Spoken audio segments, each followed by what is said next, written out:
3 గ్లాసులు అవుతుందండి. నాకైతే ఉజ్జాయింపు అయితే తెలియదు కానీ నాకు అదే కొలతలు అయితే మామూలుగా నాకు ఉజ్జాయింపులు వేసేస్తాను అనమాట. అలా వేసినా కానీ టేస్ట్ పచ్చడి అయితే బాగానే ఉంటుంది. ఓకే ఆన్ చేసా. ఏ పచ్చడికైనా ఉప్పు అనేది లేకపోతే పాడైపోతుంది. అందుకోసం మనకు ఉప్పు ఎక్కువ వేసుకోవాలి. ఉప్పు అదే సాల్ట్ ఆడేస్తాను కదా. ఇదేమో మెంతులు వేగించి పొడి చేసాను. మరీ ఎక్కువ వేసుకున్న చేదు వచ్చేస్తుంది. 2 స్పూన్లు వేస్తున్నాను. అంటే కనవద మిగిలిన దానికి ఉప్పు, మెంతిపిండి, ఆవు పిండి 1 గ్లాసు. ఓకే మళ్ళీ ఎక్కువ కారం వద్దమ్మా. కారం అయితే గ్లాసు వేస్తున్నాను. అంత కారం ఏంటమ్మా? ఇంకొద్దిగా వేస్తున్నాను. గ్లాస్ వేసి కొద్దిగా. అమ్మాయి ఎందుకమ్మా అంత కారం అసలు?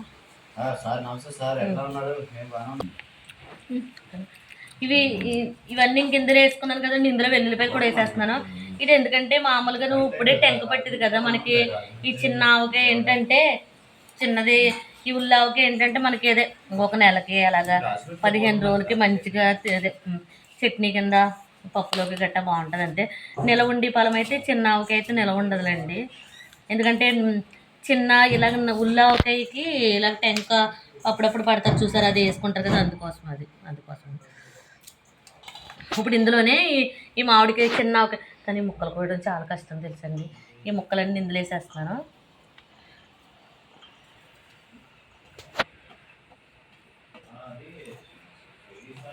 ఇవి ఏంటంటే 2 కాయలున్నర వేసాను అంతే. చూసారు 2 ముక్కలు వచ్చినాయో. ఉల్లి ఆవకాయకి బాగా వస్తాయి. అదే మామూలుగా ఆవకాయకి అయితే ఇంకా టైం పడుతుంది ఇంకా పెట్టుకోవాలంటే. ఇంక ఇవన్నీ దీనికి ఉప్పు, కారము, ఈ ఆవు పిండి ఇంక ఇవన్నీ బాగా పట్టేయి అనమాట. బాగా పట్టేసేలాగా కలుపుకోవాలి.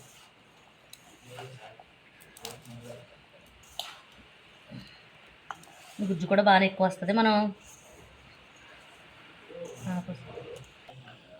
ఆయిల్ కూడా ఇదిగో వేసేస్తున్నాను.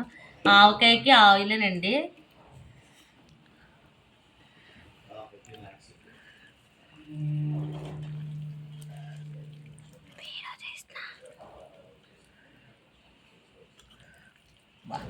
ఎలా ఉంది బాబు చూస్తేనే సూపర్. కానీ ఇది 3వ రోజు వరకు దీన్ని స్టీల్ దాంట్లో గట్టా పెట్టకూడదు. ప్లాస్టిక్ డబ్బాలో కానీ గాజు దాంట్లో కానీ 3 రోజులు ఉంచుకొని 3వ రోజున దీన్ని తిరగేసుకోవాలన్నమాట. ఎప్పటి నుంచో మా పిల్లలు ఉల్లావకాయ అంటున్నారు. ఇంక సర్లే ఇడ్లీలోకి వాటిల్లో కూడా ఉంటుంది. మా అమ్మ పెట్టిన పచ్చళ్ళు అయిపోయినాయి. ఇంక ఇప్పుడు వచ్చే పచ్చడితో మనం ఇప్పుడు టెంక ఇప్పుడే వస్తుంది కాబట్టి ఇలాంటి ఉల్లావకాయ కొద్దిగా మావకాయ గట్టా పెట్టుకుంటే బాగుంటుంది.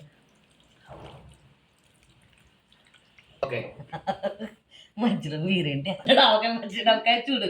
ఇప్పుడు ఇది అయితే అయిపోయిందండి. నెక్స్ట్ ఉసిరికాయ ఉంది కదా, ఉసిరికాయ కలుపుదాం. ఓకేనా?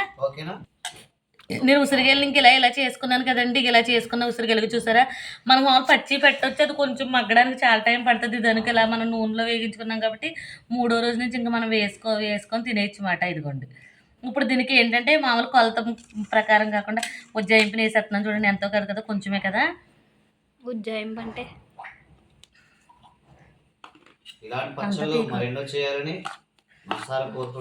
ఇదిగో 1 స్పూను, 1 స్పూను ఆవు పిండి. మెంతిపిండి మీ వల్ల నేను ఏం చెప్తాను కూడా తెలియట్లేదు. ఇంకో 2 స్పూన్లు వేసాను ఆవు పిండి. కారం మాత్రం గ్లాస్ నిండా వేసేస్తావు. కారము ఒక 8 స్పూన్లు అనుకోండి. ఉప్పు తగినంత, ఉప్పు అంతా ఇంత అని కాదు, కారము ఉప్పు తగినంత వేసుకోవాలి. ఎందుకంటే ఉప్పు లేకపోతే పాడైపోతుంది. ఉప్పు ఎక్కువ వేసేయి సూపరు. బీపీ ఇంక ఇవి ఇందులో వేసేస్తున్నాను. ఇంకా ఆల్రెడీ ఇవి మగ్గ పెట్టేసుకున్నాను కదా. ఇంకా వేసుకొని తినేచ్చా? మగ్గ పెట్టేసా కదా, వేసుకొని తినేచ్చా? ఇది కూడా ఏదైనా 3 రోజులు పట్టితే 3 రోజులు ఇవన్నీ మనం వేసిన ఆవు పిండి, మెంతిపిండి ఇవన్నీ ఉంటాయి కదా, వీటికి పడతాయి. ఉప్పు, కారం ఇవన్నీ వీటిలో ఆకుని ఆ పొలపు ఇందులోకి దిగినప్పుడు అప్పుడు టేస్ట్గా ఉంటుంది. ఇప్పుడు తింటే విరోచనాలు పట్టుకుంటాయి. చికెన్ పచ్చడి, ప్రాన్స్ ఓకే అని చెప్పి తినేసి ఉంటారు. మాకు నోరు వస్తుంది. మరి చికెన్ వాటిని ఎప్పుడు పెడతారా? నెక్స్ట్ ఆంధ్ర వెళ్ళండి చికెన్కి. చికెన్ అంటే ఇక్కడ దొరుకుతుంది కానీ రొయ్యలు అవి అయితే దొరకట్లే. ఇదిగోండి పచ్చడి ఉసిరి, ఇదేమో ఉసిరికాయ పచ్చడి, ఇదేమో ఇదేమో చిన్న ఉల్లావకాయ ఉల్లావకాయ పచ్చడి. ఓకేనా ఫ్రెండ్స్, మా పచ్చళ్ళు ఎలా ఉన్నాయి, బాగున్నాయా? ఇవన్నీ కానీ పచ్చళ్ళు పెడతాం కానీ తర్వాత ఈ సాంబార్ అన్నీ కడుక్కున్నప్పుడు ఉంటుంది. ఓకేనా friends, bye. Please subscribe my సంకలాస్ కిచెన్స్ అండ్ బ్లాగ్స్.